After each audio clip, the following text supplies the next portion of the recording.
Warning, this podcast has stories of real-life events and true crime that happens every day. These stories may contain adult language and graphic or disturbing details not suitable for everyone. Listener discretion is advised. 132 in Bush, I've got him at gunpoint. Check your left phone for going to full evacuation on your side. They're pulling them out. 911, advise ready for camp. God! Welcome to another episode of War Stories. I'm Chuck, and Doc is still here with me guest hosting today because Tom is still out doing his Spam-A-Lot play, getting ready for opening day. So what's up, Doc? How are you? Well, what's wonderful. up, Doc? Yeah, what up? Doing good. Nice. And still joining us is Nico and Blue. What's up, gentlemen? What's up?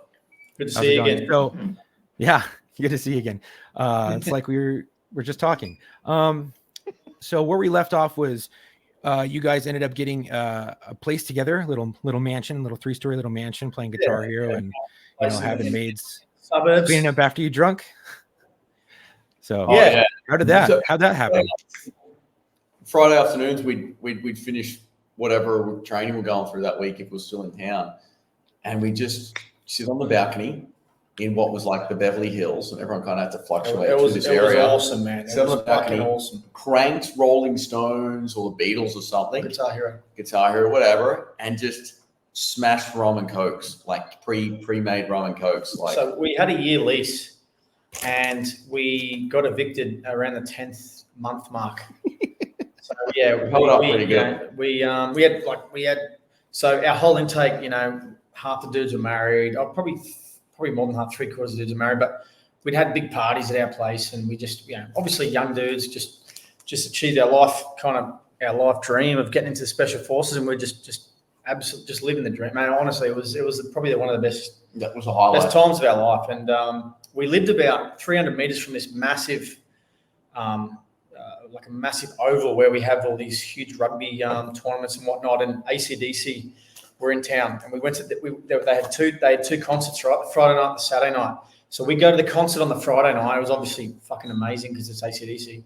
Cool. The second night, we just sat on our balcony and drank whiskey, and the acoustics were better on the Saturday night from because it was insane. So we got two AC/DC concerts in this place. This place was awesome, but sadly we got evicted. So pour a little liquor. We actually went back there like 7 years later in our career and like got pretty shit faced before we went there. We went there and we smoked a cigar, paid homage, and paid homage on the street. Poured a little bit of liquor to the properties just to like mine. One for me, one for my homies. For my homies. But it was But look, and I guess to kind of pick up the pace a bit. We lived there during our whole training. We were kind of like revolving doors because, as I said, during our training continuum, Nico, we obviously kind of follow a similar trail, but we'd branch off at particular points in our training. Like I'd go and do the we call it the advanced first aid course. Nico would be, I think he became a communicator. And then, like I said, when I went on my water course and failed miserably, he was on the free fall course, broke his leg because he can't land. But so we're kind of like scared of the earth. Two ships in the night, less terror, more firmer, I say. Yeah. And so we get evicted, but we obviously miraculously we get qualified as SAS operators, and we go to the same squadron. We go to the same squadron, the same troop, and pretty much that's the start of our career in the SAS. And how was that being in the same squadron and the same troop? As Hated buddies it. going through selections, huh? Nah, I was just giving He's shit. like fucking hated it. I guess at this stage, I get engaged and eventually get married with my former wife. So I'm sort of the times that the times that him and I are kicking around like stepbrothers sort of are over. I had to put my big boy pants on, and had two kids. So that's sort of the path I took, and obviously, we're still pretty close, but different kind of different lifestyles after that. Really, they were the kind of the golden years, weren't they? Right. But you guys deployed together, right? The third we one. did. So Nico does a few trips. So he's single. He's flying single, and they go, "Hey man, we need a couple of dudes to go on the winter trip." I got to ask, and I said, my fiance at the time just moved to Perth, so I actually said no, and it's one of my biggest. Well, I won't say it's a regret, but you got to be careful what you wish for, don't you? So I turn it down. Nico, I say no. Nico says yes, and I'll let him talk about his first. Yeah, I fucking loved it. I had a great time. Dude, it was fucking. And that was over winter, right? It was over winter. Was running around the snow, chasing Taliban dudes to their death. It was fucking awesome. Couldn't hide anywhere. We had helicopter assets. There's no fucking foliage on the trees. Dudes couldn't run. Like, the fuck are you gonna hide? They popped their head out of a door while you're in a helo in aerial support. It's like pretty obvious that they're like there with a chest rig and a gun, and they run back inside. It's like, well, where else are you gonna fucking go? There's no tree cover from any of the helo. Talk you on to wherever. So we we just kept doing back-to-back missions to make sure the Taliban, like commanders and whatnot, didn't have any respite between the fighting seasons, you know. They're elected fighting seasons. And I guess for context, every unit in the US Army had different roles and responsibilities, whatever you want to call it, in Afghanistan or whichever country they deployed to. So the Australian SAS, what we were tasked with, and that role obviously morphed over time. Certainly before our time, you know, some of the guys like all our instructors and whatnot, when they were first doing tours of Afghanistan, it was all long range patrols, you know, vehicle mounted stuff, and that morphed over the time that we were there. So by the time, you know, us young whippersnappers get brought into the fold, we're doing it's explicitly targeting operations. So it's senior Taliban leadership. You know, we've got the intel guys saying, "All right, here's where all the bad guys are." They'll pop up. You know, we got US assets. You know, whatever the shift would be, say 4 days on, 4 days off. We'd have the helicopters for 6 days in a row. And if a target, you know, if a bad guy presented at that point in time, then it'd be, "Hey guys, quick briefing. To the ready room. Here's what we're going to do. Quick scheme and maneuver, and off you go." So straight onto the helicopters and out you'd go. And that was pretty much the battle rhythm, if you want to call it that, for our rotations when we do, you know, special operations task group.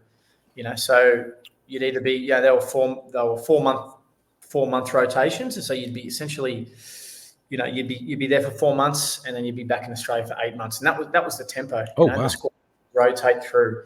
And what we're going through now is like a lot of scrutiny has been put on Australian government, and it's not my position to give you my opinion on that. But essentially, you know, if you could call it performance punishment, and our two commander brothers, they were the same, man. Like our government, we were getting results for our government.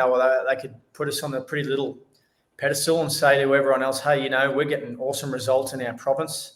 This is what our special forces units are doing." You know, we're fucking kicking ass, man. And our poor infantry guys were, you know, walking, going on a standard patrol, getting shot at, getting blown up, and I'd like to think that the role we were doing, we were obviously taking the fight to the enemy. So we were you know, projecting out and dealing with the threats, and in the back of my mind, you know, by day and night too. By the way, Right. we were doing day operations when everyone else was just doing night. Right? We're like, fuck it, we'll hunt these blokes by day and night. We're gonna give a shit. Fucking kill them any way we can. We're pretty rude for it. We just, because you introduce night and day operations, we had a lot of jobs. Like the Taliban commanders were like, "I don't know whether to put a SIM card in my phone and try to talk to some motherfucker by day or by night." And then they put it in a day, and then all of a sudden they weren't expecting dudes to come knocking it, chasing them, you know, at the middle of the day and all this. So it was like, it just made it a permanently hostile environment for them, which is great, which is good. We did our job well in that capacity, right? And it was busy. It was really good. Well, it's good too, because you catch them off guard too. You're keeping them on their toes. Yeah. So I know Doc and I, we were both in the Marine Corps. He was also in the Navy too, but we've experienced some like funny things in our careers in the military, you know, things that, you know, maybe other civilians may never get to see. And you guys were in special forces. Do you guys have the most funniest things you've ever seen while on deployment, or while in the Special Forces unit? Because I know we both have seen some weird, crazy shit. And I've heard about MARSOC dudes doing some wild stuff, you know. So I can only imagine what you guys saw and did. Blue's got one, and it's got a really funny joke in there too. Yeah, well, we're just, you know, when we had a break, we're kind of contemplating whether or not we tell it. But I think we should tell one of the other ones first. Mine? Do we have any? What's something funny that we've done? Like, I don't know. I guess coming back to the dark humor always gets me, right. Like, you never really know how. I mean, you've had all this training, and you're presented with, you know, some. I guess you train a lot, and then when you see it for real for the first time, it's not an anticlimax, but it's kind of like, oh, okay. So it just looks like you're watching a movie, right? But it's always the way that people react, or the dark humor is what gets me, right? Like, just the places people go, you know, and you're like, wow, that's how your brain thinks. Okay, that's pretty dark. Yeah. It's funny. The funny that you say that, because I was at it was Christmas not too long ago. So I went with my wife's work Christmas get together party. Was like all 6 of her coworkers having dinner together, and they all know I'm a law enforcement. And one of the guys looks at me and he goes, "So what was one of the funniest things that you've ever seen on the job?" And I was like, all right. So I said one, and I was like, well, I guess it wasn't that funny, huh? It was pretty dark. And then the second one, I was like, oh man. Did he laugh though? No, he was like, what the fuck? His eyes got real wide, and I was like, oh shit. And the second one, I was like, well, actually, this one's pretty funny. And I talked about how this like naked, big, heavy-set black woman got high as a kite and attacked me and my partner, and then we had to wrestle her. And I'm sitting there on top of her, wrestling her. She's sweaty. She's fucking disgusting, flopping all around, and she's really fat. So you're grabbing a hold of stuff, her arms, fat arms sliding. And then I look back, and she's butt naked. So her legs are doing this, but she's all sweaty, and she has really curly hair on her stuff, and it just keeps going open and close. And then you seeing like the strings come out with just like sweat and mucus. Oh god. And I told that to him at a dinner, and he looks at me and he's just like, what's wrong with you? Yeah. Now we're getting into it. Now I'm glad I'm on my 3rd beer. This is where we get into the real shit. So anyways, here's dessert. It was so fucking gross. Dude, that's so fucking good. I'm glad to hear that shit. I remember in Afghan on like my 3rd trip, I was so shit-faced that I climbed onto the roof of our compound, and the sun's rising. So it's been a few too many Red Bulls. Yeah. And I'm on the top on top of the allegedly. I'm on top of this roof, right? And there's fucking Apaches and shit flying by, and there's US dudes on the other side of the wall doing their morning PT with their colorful belts, their fluorescent belts they fucking love. And I'm proper Doc's shaking his head. You get flashbacks from that shit. I'm like proper fucked on top of this roof, and I'm talking like it's pretty sloped. I'm like, if I slip, I am fucked. Like I'm like, it's 2 stories. And what we've done is we paid the engineers or the carpenters or whatever that were hanging around the base. We paid them through whatever way to build a deck in the back of our like bunker compound, and put in like a kiddies pool in it, built into it. Like, so like take a water tank, cut the water tank in half, and make like a bit of a pool. And so there's some people in there, and I'm getting egged on to cannonball into this pool off the fucking roof. And I had this shirt on, this puppy dog shirt, and I took it off, and still to this day I've never seen from the Hangover, right? Yeah, from the Hangover. I've never fucking seen it again. Around. I've never seen this fucking shirt again. And I somehow miraculously managed to cannonball into this pool with these other people and not injure myself. Like, not injure myself, not break my back or my legs or my neck or anything like that. And I got fucking cleared it. I got in there, never seen that fucking shirt again. And I'd say that that's like a rarity, but shit like that was occurring like Peter Pan syndrome. Infrequently between constant missions. Well, it was like how you break the mold. Oh, like we're getting a little bit work hard, play hard. You Right? know. You hear that everywhere, and it's true. you gotta let off some steam, man. You're doing some, like I said, sense of humor is in there for a reason. You got to be jovial about it. Guys laugh it off, but obviously that stuff it keeps score, mate. Like that stuff catches up with you, and at the time it's an easy way to. You obviously got to keep moving, don't you? Your job is just to stay alive, man. However you break that fucking, like between consistently fucking seeing dead dudes, being directly involved with those dead guys, there has to be a way to break that up. And that humor is the only way that you can really do that. And a few drinks every now and then and whatever just breaks the mold. And then the next day you're like, all right, we're back on it again. Here we go again for whatever period of time. And it's like, like I remember in Afghan, I was training like an animal. I was fucking had a dog. I was JTACing. I was coordinating JTACing the command center as well. And I was training myself as many times a day and doing missions whenever and all this other team training. I was doing a lot and simultaneously trying to teach myself Spanish because I'm just like, awesome.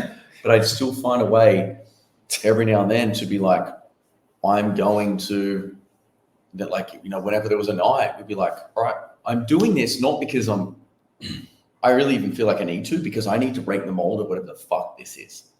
Like I remember coming back from my first deployment, and it was I really kind of wish my family had said something, but it was pretty obvious that I wasn't the same dude who went, Right.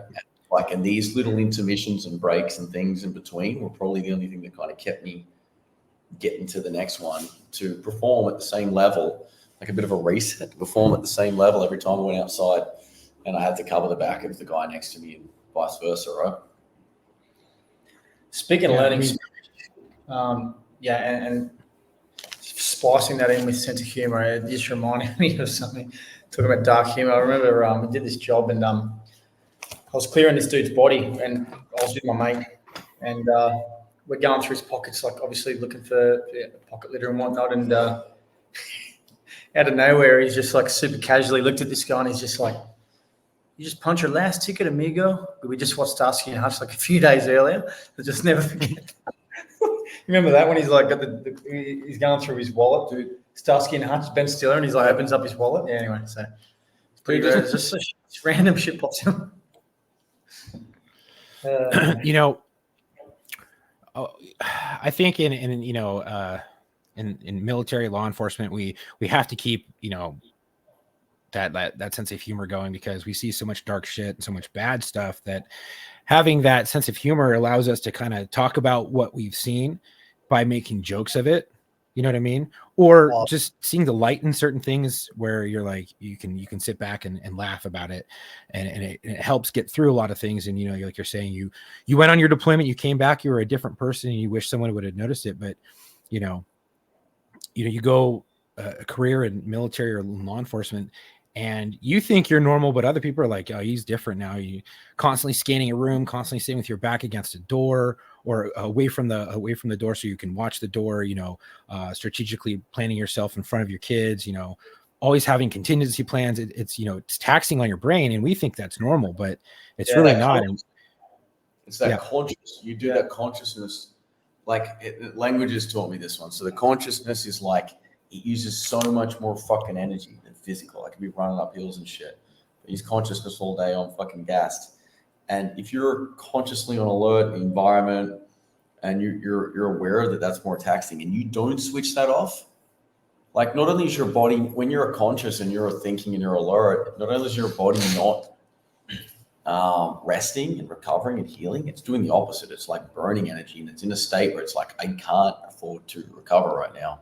I'm busy, alert for a threat. And like too much of that is just burns you out, right? And then 100%, dude. I know where you're going. I completely understand. Yeah, and it's just that's why, like, everyone would be like at work, I'd be joking around, and they're like, man, why are you acting immature? I'm like, I'm not. I'm just trying to see the joy in everything and not be so uptight, because if you constantly dwell on that shit, it's going to bring you down, and you got to have a break from it a little bit.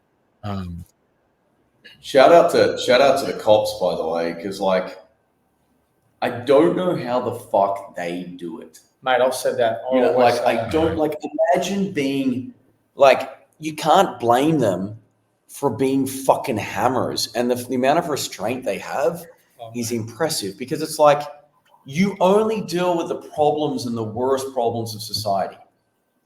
Right. All fucking day. Everyone you rock up to is almost, you know, unless you're just a New Yorker just giving directions on the fucking street, New York police, like for the majority of police, you're turning up to the worst shit, like whether it's petty, whether it's just crackheads having a dispute about nonsense, whether it's like someone someone has got hit in a car accident is probably going to die and not see their family. Even though you're not getting this altercation, you're still like, fuck, I just watched someone die, and I've got to go now tell their fucking family that they just died. And this 8-year-old fucking got in a bar fight. Now he's fucking brain dead for life. And that's the best case scenarios, where you don't get altercations of yourself, where you're like wrestling giant bloody fat chicks and you're just fucked. And, you know, it's like, and then you get the ones where you're actually threatening to be stabbed, or you're being shot at, or you're whatever. And it's like, every fucking day, like talk about conscious and alertness. We go home from deployments and we get to rest and have some chill time. I couldn't agree more. So, you know, as a soldier, you go to and for me, I think it's easier to compartmentalize, to deal with, because you go to X country, Y country, do the job, you come back home, and there's that little switch in your brain, and you just go, you turn the tap off, and it's gone. And you're back in Australia, and you're back, you know, like one week you're in some shithole, the next week you're back sipping lattes at some real fancy cafe in Perth or whatever, and it's kind of surreal, but at least you can turn the tap off. Whereas I've always said that, right? Like with first responders in general, with police, like imagine driving past, I did a homicide down that street. And we got a lot of mates, I got a lot of mates that are cops, and I always said to them, I said, fuck, man. They always ask me questions, you know, about special forces. Say, mate, I should be, let me ask you some questions, dude. Like some fucking crazy shit, you know? It's wild. There's really no shut-off switch for that too either, because you're kind of dealing with it 12 hours on, and then you have 12 hours off, and then you're back for another 12 hours. You really don't have a chance to decompress and shut it off, you know? The other thing is, when we go on deployment, we go home and we're in a fucking bunker or whatever, and we may have some Afghanis that are hanging out that might try to shoot us, which have happened in the patrol bases with the infantry guys. We were kind of in an air base, in a compound, in a high security compound. And then even then, our fucking compound was in that, where that people weren't allowed to fucking come in with its own door codes and shit. Sure. So it's like layered, right? But if you're a cop, you're like, cool, I'm staying and sleeping and residing in the same fucking community through a thin fucking door of the people that have considered me their sworn enemy for pursuing them in the face of the fucking law for whatever reason. Like, and there doesn't seem to be a great amount of planning consideration for it that I've heard, because I've asked cops about this, but it's like, I don't blame a lot of these guys for becoming hammers. You know, like, you're like, what do you think would fucking happen if every time they get called out to a nail, they have to become a hammer, and then they become a permanent fucking hammer? So it's like, you know, there's no management of them. So instead of defunding, seems a little bit fucking wild that you wouldn't just give them more funding so they could have a little bit more manpower to manage some of this shit. I mean, I'm also more training. So I might just be like one of those people like, hey, this is how you fix it. But it's like, I don't know. All I do is just have a lot of, and I guess you could say sympathy, because I understand, but I haven't been in their shoes. Yeah, but it was just that whole defund movement was a whole knee-jerk reaction to something that had happened, and people just being angry and wanting, you know, their sack of flesh or whatever. And, you know, the biggest movement was just, let's fucking defund the police. But I agree, give them more funding, allow them to hire more people, to have more manpower, so that that one officer who's responding isn't tired as shit. They're not overworked to the point where you're not getting that guy who's a dick, right? You're allowing him to have that, you know, that breath in between calls and not overwork him, you know, and keeps him happy or her happy. And then you give them better training, and, you know, because there are agencies all around the country, all around the world that are dog shit. They're garbage, right? Because, and it's not that their head isn't in the right place. It's that their training is shit.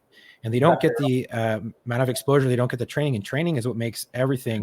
Like, you guys know, you guys trained for a year and a half before you even really went on to do stuff, right? You know, like, so training is the backbone of everything, learning the basics, and, you know, teaching, you know, people who maybe their agencies don't have X, Y, and Z, giving them that extra, you know, the ability, the funds to do that training will make a big improvement. I agree, but a mate of mine named created a simunition with another dude, Ken Murray. He created this book called Training at the Speed of Life. It's traveling around training law enforcement, special operations units, police, and whatever around the world.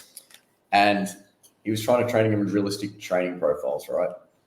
And it was, anyway, so he was saying one of the biggest things for him was the more training you do, the more you're able to realize, not that, oh, this guy can't keep up. He's like, actually, if you train him right, that's an instructor's fault.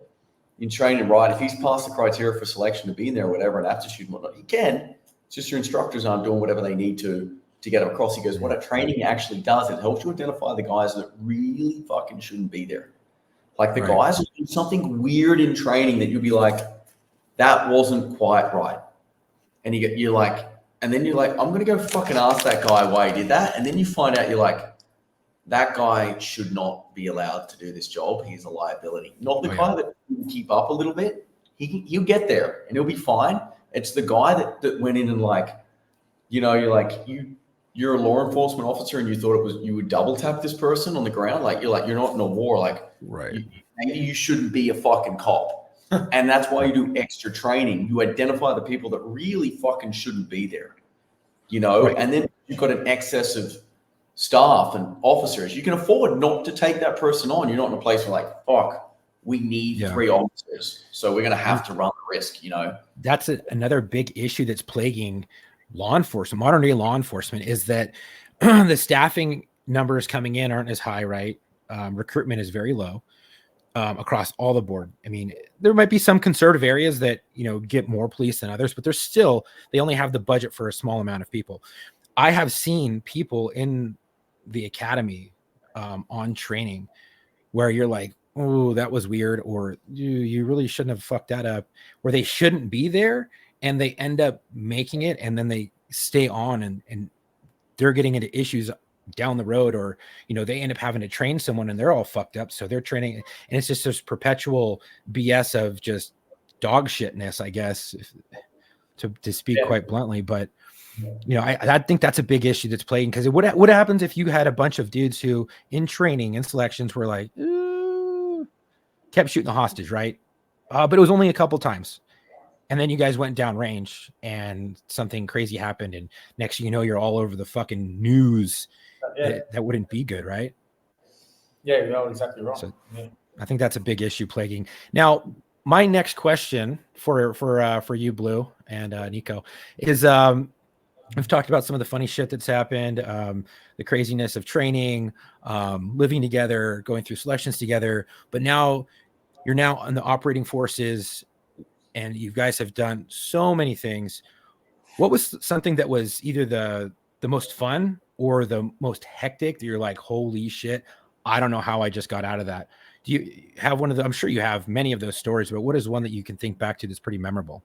Yeah, I was only telling my fiance the other day, because, you know, I really don't talk much about, like, I've moved on pretty well from the military, and not because I'm trying to sort of run away from it, but I have a lot of different focuses in my life, right? But every now and again, I like to reflect, and I was only telling her the other day actually, but I'd say I've got 3 occasions where I thought I was legitimately going to die, and 2 of them were in training, and I only had 1 on operations, and it was in some of my earlier trips when I had a rocket landed in front of my car and blow up, and then, you know, we were laughing about the time and it was all good.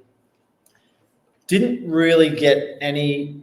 I can't think of any times with the SS where I thought I was going to die on operations, but I did have. I did nearly drown on my water course. That was a sort of neither here nor there. But the worst one for me was I had a parachute accident, right? So, and this was in training. It wasn't operations, but basically, you know, we do a lot of parachuting, inherently dangerous as you can imagine. But I actually had a collision. Like another dude flew into my canopy, right? And we were jumping out. So we're 12,000 feet, and we were getting ready to go. So whenever you go over 12,000 feet, you need to wear you need oxygen, right? Because otherwise you'll go hypoxic. Your body doesn't have enough oxygen, and you'll pass out. And if you pass out when you're under canopy or when you're parachuting, it's obviously not good. So anyway, long story short, we're jumping off the tail of a Hercules, and it's about 1 second intervals. We're diving out. just like you're diving into a swimming pool, you dive out and you bend your back legs so that you know, kind of, it's like going down a big slippery slide because the plane is moving at a speed. So you dive out. It's like a big slippery slide. And then when you hit terminal velocity, you kind of come good and you start falling, right? You've got to be symmetrical. And so we're doing what's called hop and pop. So we're jumping out and pulling the parachute immediately. And so the dude in front of me, it's not uncommon for your parachute to kind of fling you 90 degrees, depending on how it's been packed. But this particular dude, his parachute flung him around like 180 degrees. So he's fucking coming back right at me. So as I dive out, pull my parachute, open up, I'm kind of looking around. And the first thing you do is you kind of look in the space in front of you, right? And I'll look in the space in front of me and I see the dude coming straight towards me, and we're trainees at this stage, so there's a lot going on. There's a lot of sensory overload. There's a lot of shit to think about. He hasn't really looked too much, right? He's just fucking trying to get to his toggles and release his toggles so he can, you know, start controlling his parachute. So it's super weird because this shit's playing out in slow motion, and this guy's coming towards me. We're sitting around the 30 to 35 jump mark at this stage. So we get this super in-depth lesson at about the 30 jump mark about what to do if X, Y, and Z happens. And we had this lesson the day before, right? So right. The day before I have a canopy collision, I get this super in-depth lesson about what to do if you're tangled, you know, because before that, you're like, fuck, if something happens, I'm just going to pull my reserve, right? But that's not always the best thing to do, particularly if someone else is in your parachute. Right. So anyway, I see this guy coming towards me. It's playing out real slow-mo. And I grab my front riser. You know, you've got essentially from your parachute, you've got 4 main kind of lines coming off. And if you grab the front ones and pull it, what it does is it dips the top of your riser and you can actually sort of drop in elevation. So we were kind of on sort of eye to eye, you know, and he's super far away, obviously moving quite fast. I grab my front right riser and pull it in like it's fucking, you know, like it's going to save my life. And I dip enough that I'm not in line with him, but his ankles essentially fly straight into my canopy, right? So I go from having this fucking big, beautiful, massive parachute to I remember kind of shutting my eyes thinking, fuck, this is it. Flies into my parachute and I look up and it's gone from this huge, beautiful canopy to this fucking tiny little piece of nylon. And I start doing these massive revolutions. And I remember it was super surreal. It's kind of like if you've ever had any, you know, people say if you get in a fight or if you're fucking in a car crash, or, you know, everything kind of plays out real slow-mo. And I remember feeling this real ultra sense of calm and just tranquility. And I was just super chill. And I was like, it was like an out-of-body experience where I was coaching myself and I'm like, hey, man, don't worry about it. You've got heaps of time. You're at 12,000 feet. And I just casually check my altimeter. And I remember the lesson before, right? I'm sure it saved my life because if I had pulled my reserve, then obviously my main parachute would have been cut away, my reserve open, and the guy's still just going to fall on top of me. So anyway, I kind of just remember looking at my altimeter thinking, all right, I got a bit of time. I look down and I go to pull my reserve, and all of a sudden I kind of jolt again, and I'm back with an open parachute. And I look up and I can see 3 massive tears, probably like 30 centimeters. What's that in American talk? I don't know. A couple of feet, like 3, like 8 foot, like 3 massive holes, right? And we have. I was like, I can't help you with that. I don't know the conversions. Hang on, Google Translate. Yeah, Carry the so one. I've got these 3 huge holes in my parachute, and we have what's called a controllability check. And I do some shit with that, and I'm happy that I can land it. And I've got a massive rucksack. I've got a rifle, got an oxygen mask, and I land like, dude, and I'm thinking, yeah, okay, I'll survive that. And then I'm like, fuck, am I actually going to do I? I start stressing out. I'm like, can I land? Like, if I go to flare, I'm landing. Is my parachute going to fucking collapse? So I wasn't sure, and I'm like, and I thought, well, do I go to my reserve? And I'll sort of just. And anyway, by the time I could try and figure it out, I'm already at like 3,000 feet and I'm fucking 8 kilometers away from the DZ. And I'm about to land. Like where we do our parachute course is there's these massive, just farmland, right? Probably the same in the States. And And I land in this massive canola field. Like I'm talking these beautiful fluoro bright yellow flowers. And I drop my pack. My pack's dangling about a 3 meter cord. And mate, it's one of the best landings I've ever had. I come in and it was just super graceful. I flare, my parachute worked. I come in, I have a running landing, and I just sat on my pack. And I'm like, well, fuck, that's it. I'm going to go be a manager at fucking the local supermarket. I'm done. I'm done with the SAS. I'm done with the army. Fuck this job. I nearly died, right? And we've got and I've got no reception. Shit's going bad. I'm fucking praying like a motherfucker as I come in. Help me, Jesus. Help me, Tom Cruise. Everything. And so I'm sitting on my pack. Help me, Jesus. And help me, Jesus. And I pull out my. We carry like these little, like those little GPS devices. It's got a little hand clap symbol. You press that to let everyone know you're fine. Yeah, like those little. I don't know whether like an avalanche. People like in the snow they carry them. If they're in an avalanche, they kind of send, like a bit of a GPS signal sends out. Right. So no one knew where I was, and I hit the symbol. Everyone knows I'm not dead.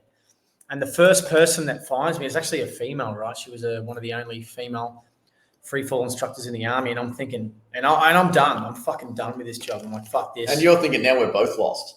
Yeah.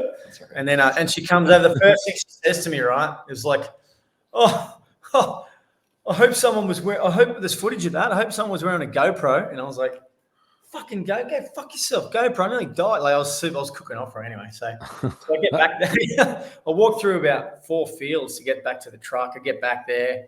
Everyone's like, what the fuck? Anyway, my head's spinning. And fuck, talk about like we've spoken about good training, and I had a really good instructor, and he just goes, Blue, come here, don't talk to anyone, come here. And that was the last jump of the day, right? And he gives me just him and I. He goes, no, the plane's still turning and burning, right? He's like, put this on, because we were jumping military parachutes, and I put on a civilian one, like just a free fall, like a skydiving parachute. And he's like, come on, man, let's go. And he got me before I had time to process it, right? And we go straight back up in the air. We go to like 10 grand. Sun's coming down. It was one of the nicest jumps I've had. Just him and I. We jump out. We just cruise. We kind of, there was a cloud base about 5 grand. Just smoke it down through these clouds. Everything's fine. And it was that became the last jump of the day. And it was only after that night I was processing. I was like, fuck, man. But this guy was smart, right? Because if that was my last jump, I don't reckon I would have. Yeah, credit to the senior guys in the unit. They were fucking holding that place. Yeah, because it's not the first time shit's happened. Right? In my world, it was like, fuck. I legitimately thought I was going to die, and I already had 2 kids by then. So I was fucking freaking out. I was praying to everyone. I don't know who to thank for that. I prayed to a lot of people. So, but man, that was pretty fucking scary. Yeah. I mean, that's a good instructor, because he knows, like, fuck, if I don't get him to have a good jump after that last shitty one, he's going to want to write this off and be done. Because like you're already saying, like, fuck this, I'm out, I'm done. Exactly. Good for him. Here's the validity. Fuck knows. Validation. No, I'm not going to get it. I'm going to keep special needing it. But it's like, here's the problems with wind. You don't know if the next night, the night or the day or whatever is going to be washed out. And then it might be like that for several days. So you're sitting on this, stewing on the fact that you almost died your last jump. And then they end the exercise. And the next time you jump, you're like, all right, you've just got this permanent fear, like dog training.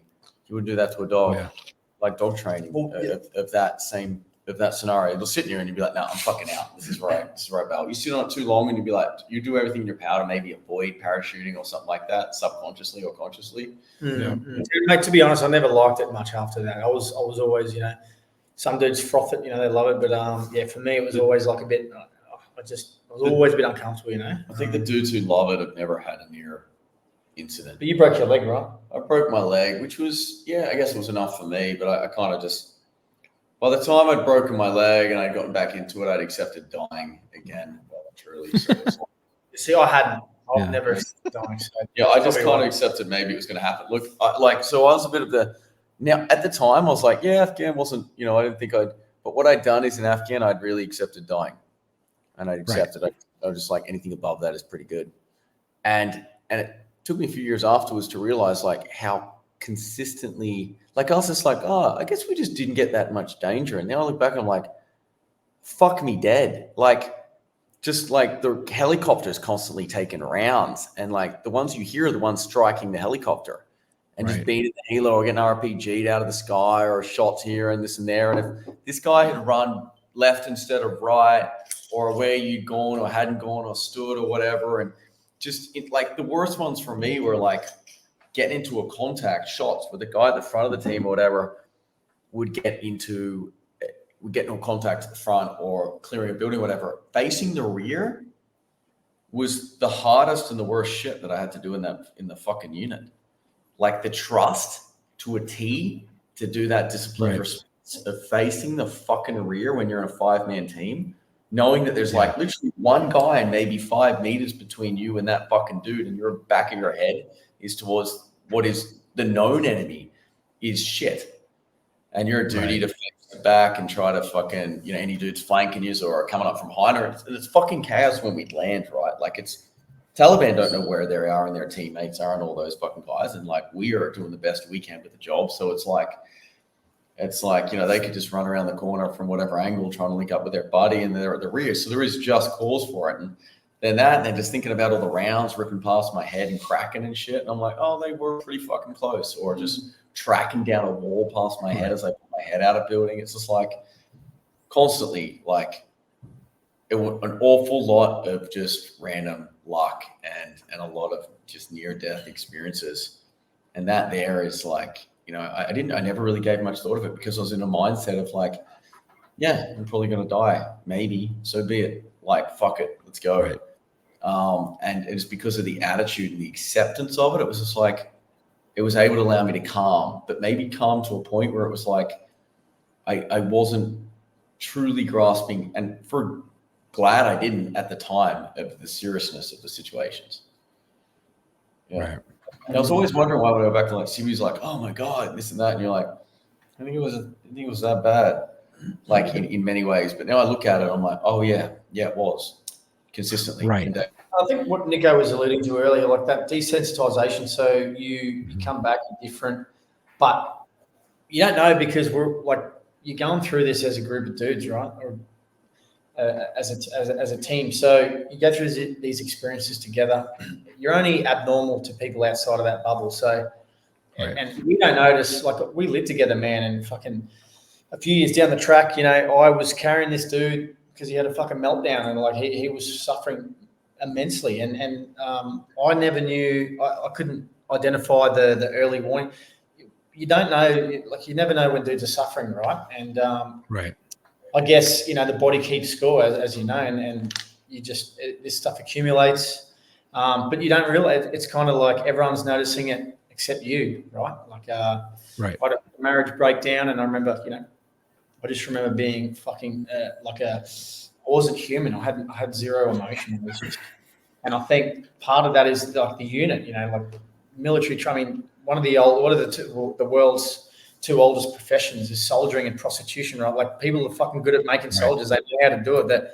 The concoction's like the perfect mix. So, people know how to train soldiers. You get to that level where you just, it's not until afterwards, right, where you kind of sit there going, fuck, like when the smoke clears or when you leave the military, you look back, like we reflect now, as a father, I'm just like, fuck, fucking circus, man. Like, I mean, a beautiful fucking masterpiece of a circus, because it's like I look at all the like the way we handled. Like we went in there, we pursued this, we like I did shit that like on selection I should have become a quadriplegic several times. Should have died on selection. We fucking named multiple times. Like I was going to carry that shit till my back was going to break, and there were several times where I was doing shit where I'm like, my back actually may break. I'm carrying like 1.5 times my body weight for 8 hours. But I haven't eaten in days. You should have become a quadriplegic from some of the fucking women that you brought home on our training continuum. They can't all be Latinas. Hey, what happens in Thailand stays in Thailand. Hello, big boy. The burning might not stay in Thailand. So you'd go and you'd go through training, and then you drink and you'd have these social occasions. That was a coping mechanism and joking, and you'd go back and you do this and you go to the next level and do this and you go to point 40, but it's like a fucking blur, but it's like just a constant coping mechanism with a life that is really quite. Yeah. By the time you get to the end, it's just like this compiled mound of shit that you have yet to unpack. And then the moment you get a chance to, I guess, have the downtime to unpack it, that's when shit really starts hitting the fan, right? I know Nico and I, we've spoken about it. One of the last podcasts we did with you. But Blue, like, how did you, when everything was said and done, all the smoke had cleared, you're done.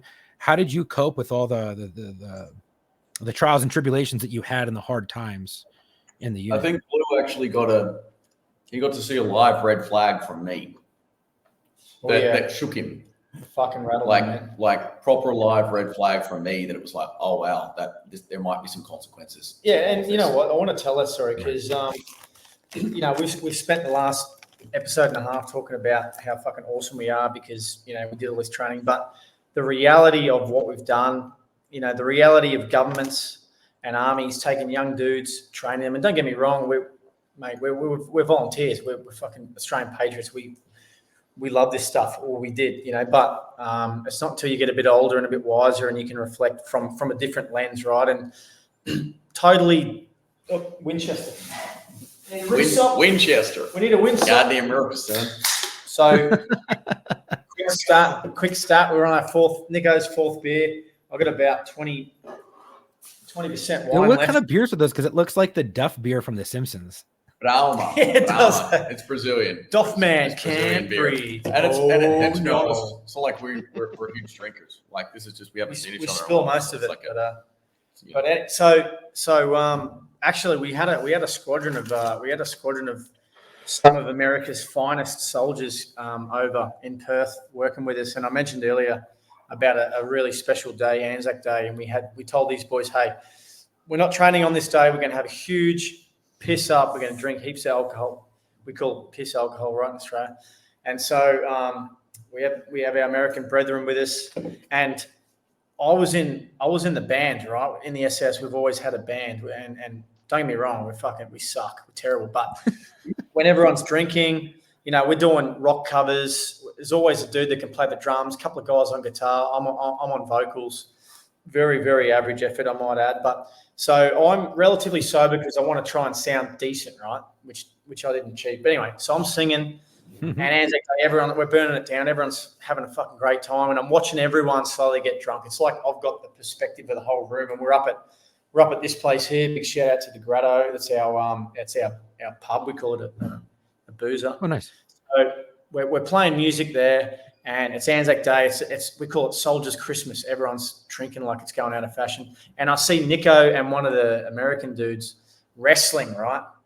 And we wear suits, we wear medals. So at this stage, he's in his suit, but his suit's fucking trash because it's like 4 in the afternoon and he's been drinking all day. And these dudes, man, they fucking crash tackle each other into a table full of wine glasses and everything smashes. So Nico and this dude, it's like watching two Neanderthals trying to light a fire, right? So I think it's going to be a good idea. Well, and if there was ever any universal like mateship here, representation, well, he's American, I'm Australian, and we just, you know, like-minded mental health issues, I think would be the best way to put it. And himself confessed as well, and So these dudes are wrestling, and these young gentlemen are from, you might say they're from the Southern Pines region, fucking great bunch of dudes. So they're wrestling and they think it's a good idea. These two Neanderthals that I'm watching think it's a good idea to turn Nico's suit pants into shorts, right?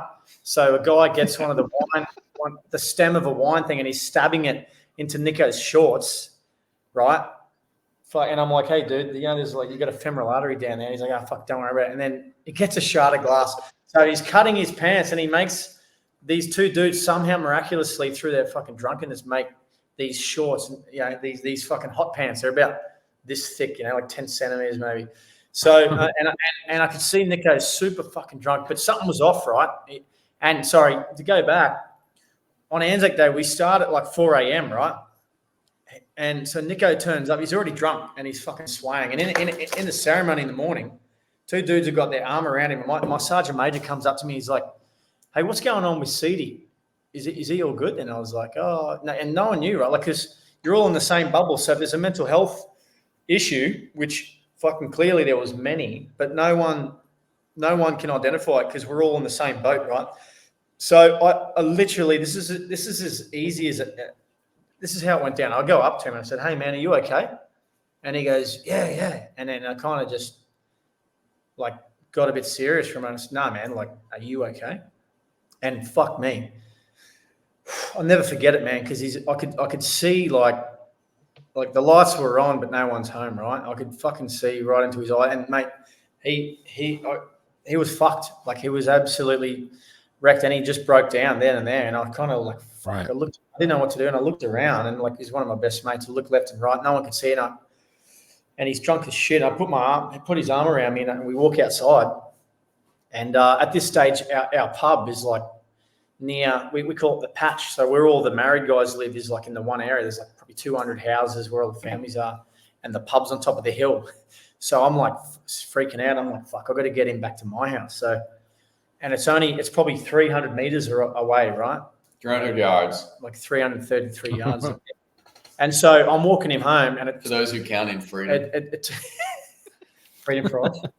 And I'm walking him home, and we're taking 2 steps forward, 3 steps back, and he's just fucking having an absolute breakdown, fucking crying, screaming, and I was like, holy fuck, this is raw. And this is a guy, and you know what? The worst part for me, man, was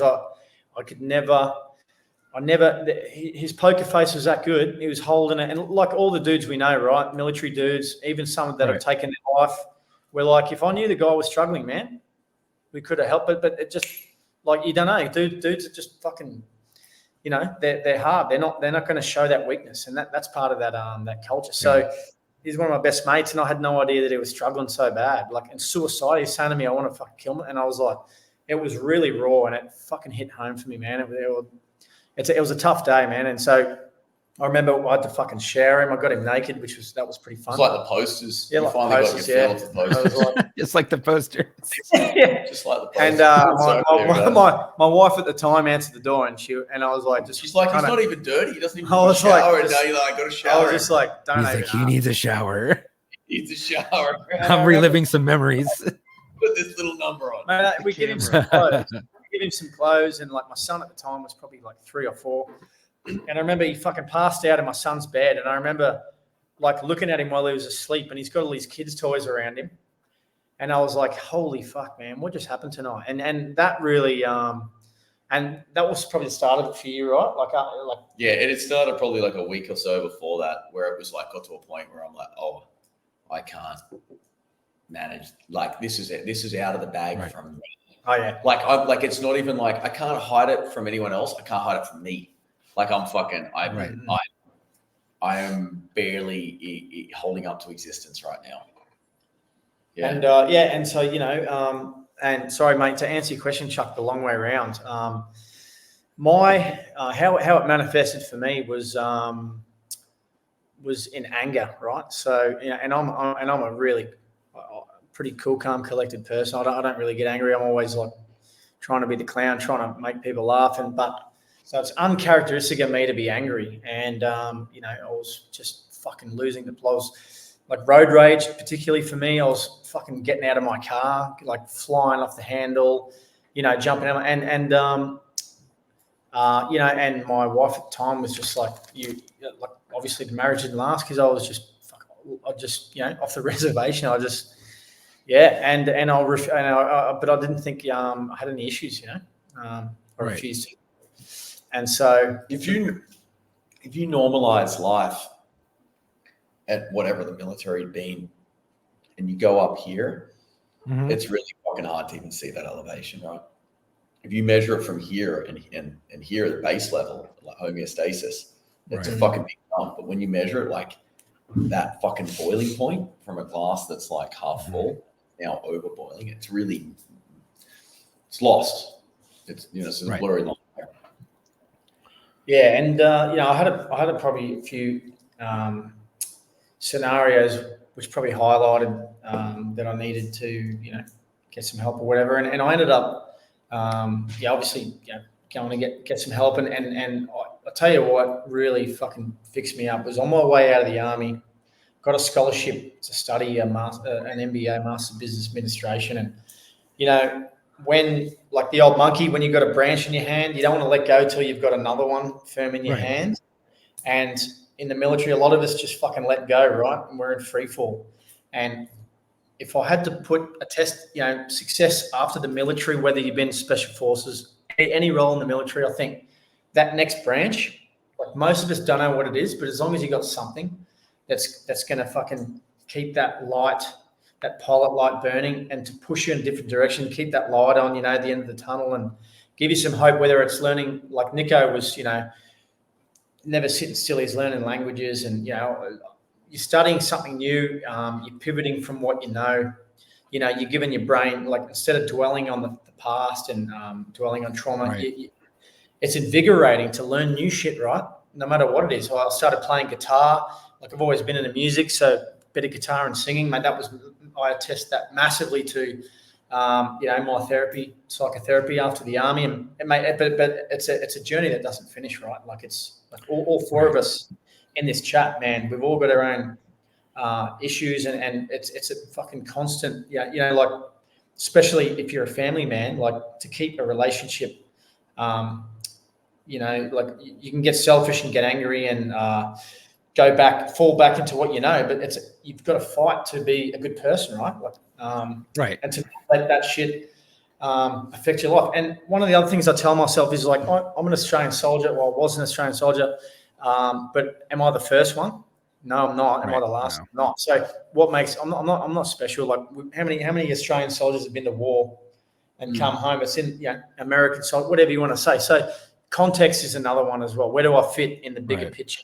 I've been a part of the cog, which is a part of the bigger machine. I've done my bit, and now it's like, hey man, don't dwell on it. Go and fucking live the rest of your life and do something different. That was just a phase. So if you can contextualize it like that, I think that helps as well. Yeah. So basically what, if I'm going to break it down, what helped you was basically knowing that there was something there was something that was off and wrong, and utilizing other things to occupy your mind to help you work through these things. So you're not constantly dwelling on the bad and the negative, but doing things that activate your brain muscles and allow you to critically think through other things, whether it be through music or through school, allowed you to kind of get your mind off of it so that you could have that time to heal your brain, right?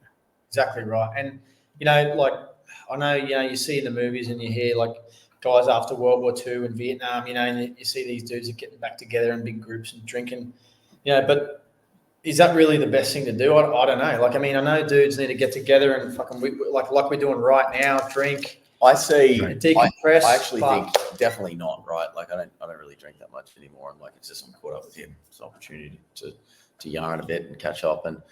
But it's not gonna dudes don't want to hear this, but the reality is everyone that serves in some capacity has like a threshold of mental health stuff that they've got to work through. Even if you've gone through a recruit school, right? You've been engineered into something, and it's going to cause some problems, right? Now, the level and the severity of what it means to you and what it means to who you are and your soul and your journey and whatever, it is there. Now, you would not, in your right mind, recommend someone with mental health issues to hang out with other people with mental health issues. You wouldn't do it to your family. You wouldn't do it to whatever. To an addict and say hang out with other addicts. You wouldn't do it to. You wouldn't sit there and tell like Christ. You probably wouldn't tell a rape victim to go hang out with other rape victims. It's like, it's like you've got some counseling circles and you keep that there. And it's like, but I just think that there was a big thing for me the time after was to go into other circles that were more absolutely normalized, like him for his MBA around civilians that were like just kind of, collected family men and chasing another pursuing of a certain dream. Or now there is balance of that, right? Like still go out of my way to catch up with the guys, and I will. And now I've done that, I can come back and I'm actually like, for guys that if they're in it, I'm like, I kind of know a lot of the way out, so let me help you. I can actually now help them. But before it was just crabs in a bucket pulling each other back into the bucket. Oh, you're halfway up the ladder. How do I get out? And like you're kind of pulling each other back down, and that's what it was like. I think yeah, I think no one really wants to hear that lesson, but I like to say it because it's pretty well a lot of truth in that. Yeah, I agree. Yeah, I think finding and talking about things and finding maybe someone who's maybe gone through it and has gotten on their other side and utilizing them as like a mentor and being able to bounce ideas off of them and being able to talk to them so you don't feel so alone. At the same time, knowing that you can work through this and you can kind of start seeing that light at the end of the tunnel, I think that's very beneficial. Whereas opposed to if you're gonna just close yourself off and like a hermit, you're probably going to get a lot worse and things are going to get bad. So I think for a message from me to everybody else out there that's listening is, talk to someone. And if you have someone that is a buddy that, has served or maybe having issues, just hit them up and be like, hey, are you okay? Like Nico was saying, I still go out of my way to checking with the boys, and things like that. And then find things to occupy your time. Yeah, no, exactly right. And, like you said, our last Anzac Day, I was chatting to an old SAS guy who'd done 2 tours of Vietnam, right? And it was real simple what he said, and it was super jovial, this guy. Like, he was the fucking happiest guy you could meet, man, super smiley. And he just said, he goes, and I actually went out of my way. I said to him, I asked him, I said, how was it like for you guys when you came back from Vietnam? And he told me this huge story. But the short version is we get a lot more help these days. But he said something that really stuck with me. He said, you know what? There's no future in the past.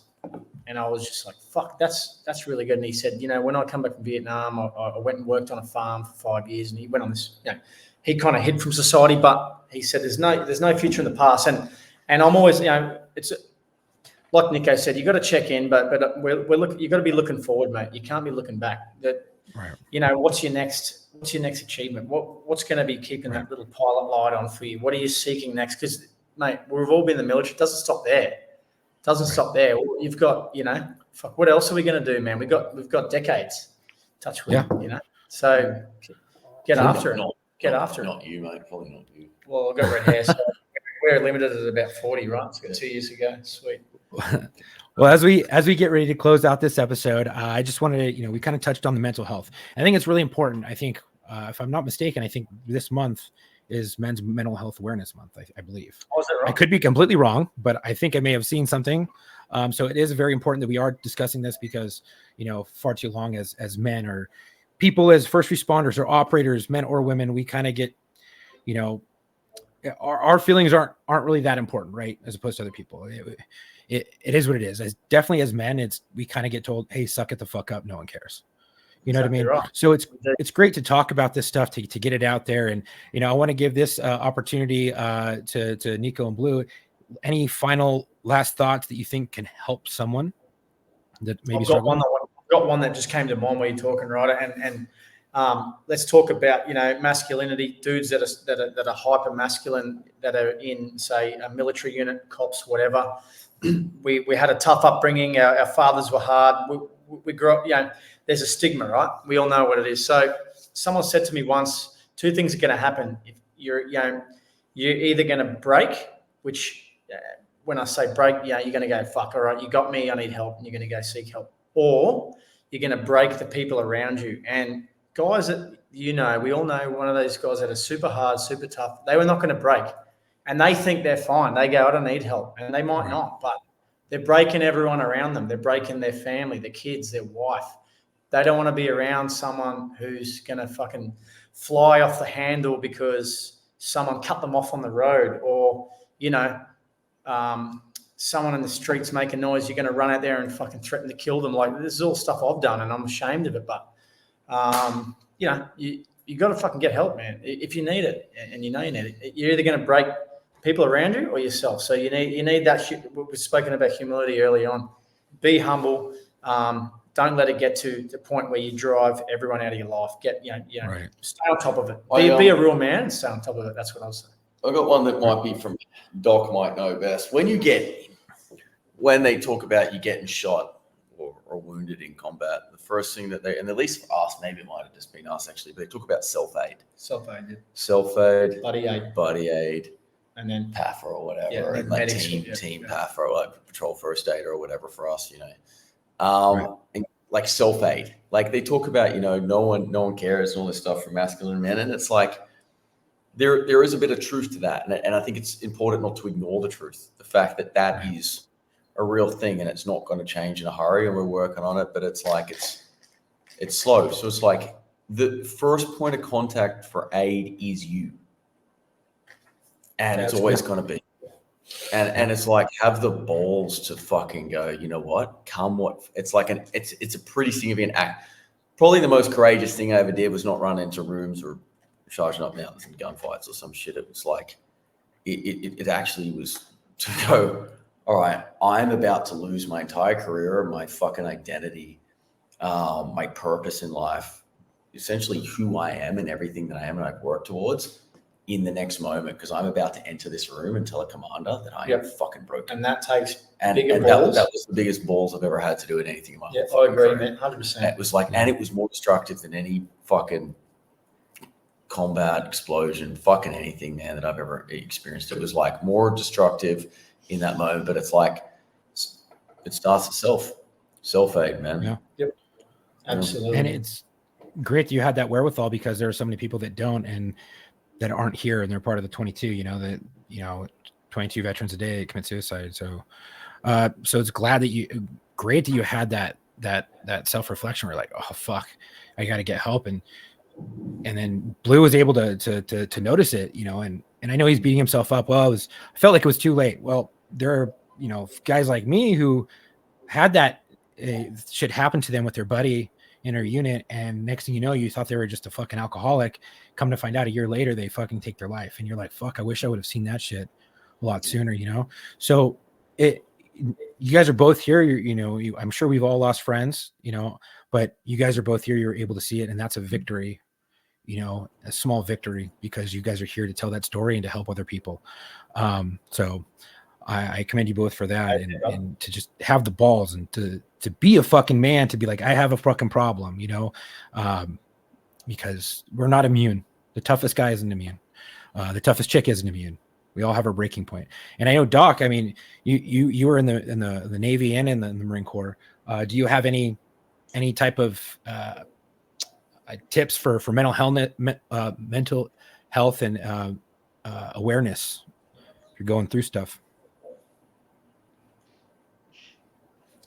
Nah, nothing that you guys haven't already covered. Like if you're struggling, like reaching out and stuff is a big thing, but not dwelling on a lot of stuff. Like that's probably the hardest thing, because and keeping active is the other thing too. Because like recently, like I've had issues and stuff recently too, where it's like I don't even know like what's going on or where I'm going from here, and trying to figure that stuff out. And it's like, okay, do I keep struggling along this path alone, or do you reach out and grab stuff, and realizing at what point do you need to reach out and seek that help and stuff like that? Right. That's the big recognition thing, knowing when to do it, or when to just tip. Two things on that. I really feel like if you think you're struggling, you're struggling. Don't like if you just think and you think it may be, that's a yes. Like, don't look for other third-party validations. Look for a checklist online. Don't look for that. If you think you are, you for sure are. And you're probably not even aware how far you're in the zone. The other one, look for where those without central purpose in their life or are lost or whatever, are kind of like, they fall easy prey to petty woes, worries, nonsense, but a lot of addictions. Look for where you're addicted. And it could be work, it could be chasing money, it could be chasing girls. It can be it can be alcohol, it can be numbnessing in America now from marijuana, it can be all these things. You fill it with these voids of addictions. And it doesn't mean you have to do one. You might do a series of all of those. God forbid you ever have to actually face the actual problem and the elephant masturbating in the room. Yeah. As well, like you were saying, Doc, like real, we're men, you got to simplify it. Men are like farm dogs. You got to fucking put them to work. Dogs need to work, right? They need to chase sheep. You need to get those fuckers working all day long. If you let a dog sit around, it's going to be a little shit. It's going to dig holes. It's going to chew your shoes. Doesn't know what to do. It needs direction, right? You need direction. You need to keep moving. You can't stop. You need to keep moving. Find the next branch. and fucking grab a hold real firm. True words never put. I was going to say, if this is where we're sort of ending around the podcast, we can maybe end on a good note because I want Blue to tell you a super funny story and joke. Yeah, look, is it a joke though? It's definitely got a joke at the end of it. It's got a punchline and everything. Well, I've been a bit reluctant to tell this, so I'll tell it super. I'll try and keep it relatively PG, but we did a job with some American brethren of ours on my last tour, and we found ourselves right up north toward the next stand, whatever stand that is. So this particular scallywag had shot an Aussie soldier. Didn't kill him, but he had wounded him, and I think he killed a couple of Afghan soldiers. So he was on the run. So he was an Afghan soldier, green on blue sort of thing. Right. And so we rehearsed this particular mission, waited for him to present. And when he finally presented, we had the right lighting, the moon, whatever. So we jumped on some little birds and we cruised up north. It's about a 40-minute flight time. Probably the professionally the most rewarding thing I did in my career. So we land at the target compound. Before the mission even starts, the dudes that get off on, like my mate and I got off on one side. We landed in this paddy where knee-deep water. The little bird goes to take off, but because it's super dark, it starts tracking to the right.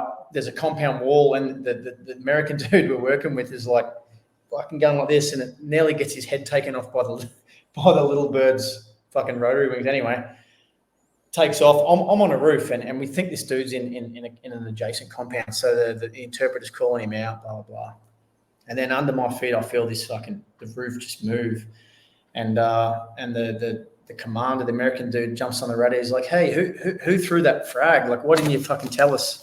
Where was the frag out call?" And then we realized that the dude we're going after, he's fucking throwing grenades, right? So he's right anyway. And my team commander's trying to make entry with some Afghan dudes, like some Afghan soldiers, and this guy's throwing grenades. One of the guys gets fragged in the hand, and fucking is just super confused, like.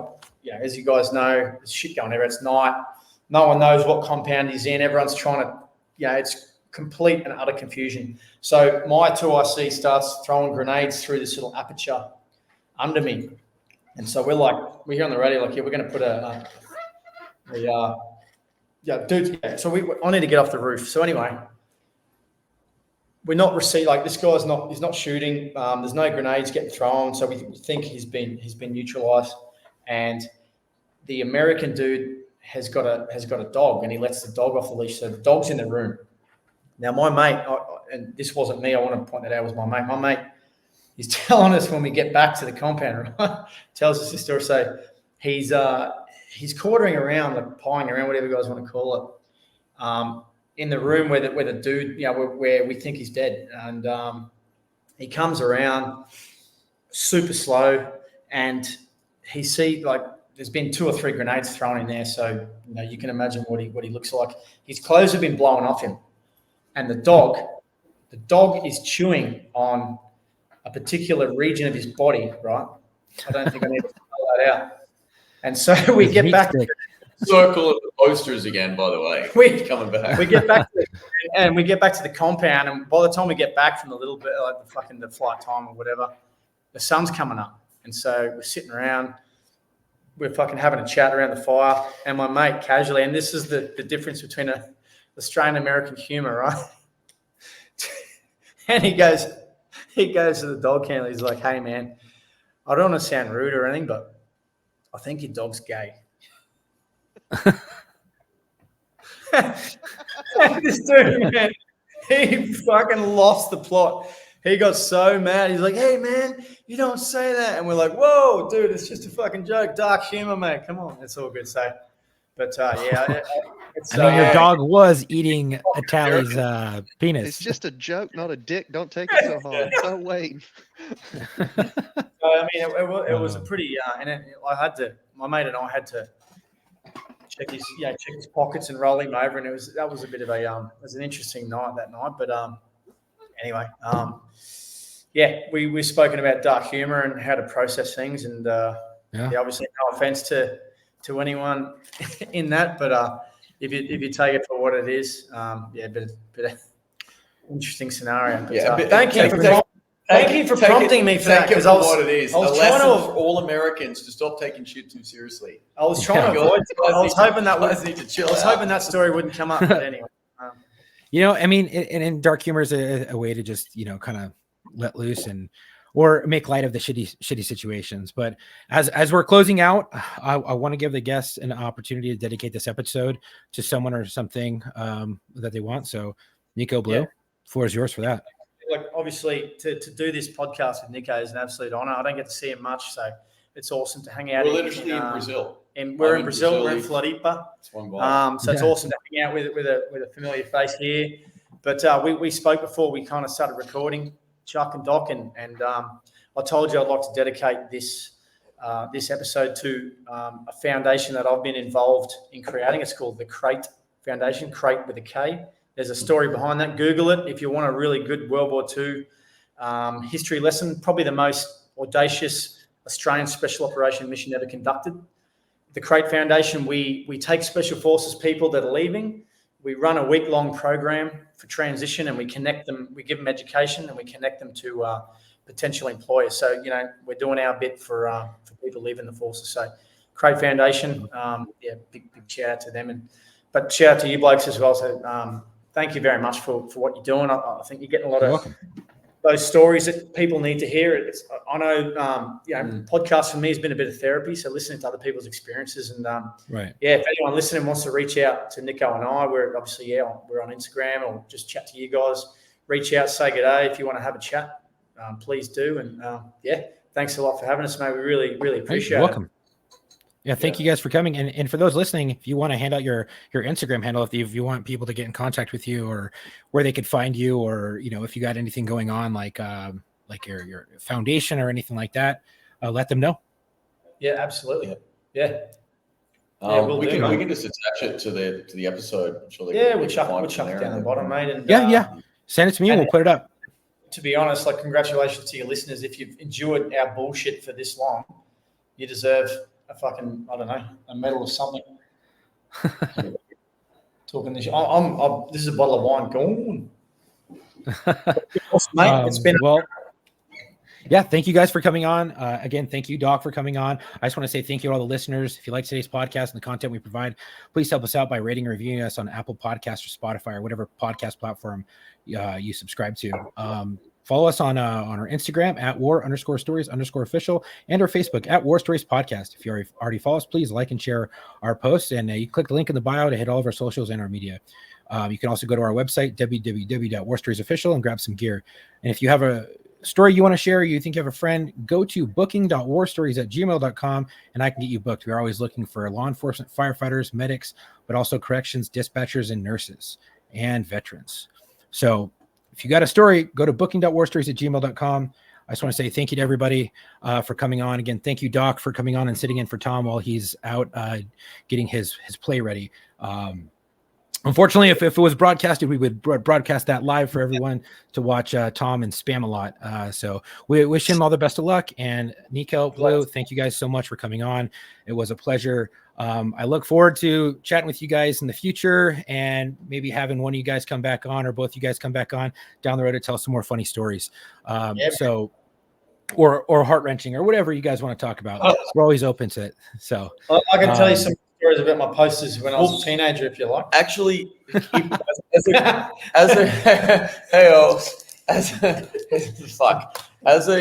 great one. I love that synopsis. Like this would be my favorite way to end it if it was a mental health awareness. As a synopsis, like I love how you said if it's funny or heart-wrenching. And I think the key to the mental health success is to talk about the full spectrum of emotions and stories and everything with your mates. Couldn't agree more. Like the truth. Tell me the worst shit you did, the most embarrassing shit, the most shameful shit, the funniest shit, the most emotionally destroying shit. And that's how you start releasing this, and you start identifying like shit for what it actually is, whether it needs to be Right. tended to. Like, oh fuck, what was that? That kind of came up in that convo tonight. But the full range, having the courage to investigate and openly talk with your mates or your mate, the depth of that, not just having a laugh Absolutely. at all sunshine. Agreed. Absolutely. True. And Doc, do you have anything to say? Any last minute thoughts? Nah, I'm good on this end. I don't have anything else. Took up a lot of time and Doc's didn't really chilling. contribute a whole lot. You know, that's what I'm here for. Good for morale. Well, thank you again, and thank you guys. And as always, if you're struggling, get some help. Talk to someone about it. And if you have a friend you think is struggling, just, hey, are you okay? Give them a text, give them a call, and it might make the world of difference. But as always, come home with your shield or on it. Love it. Thanks, mate.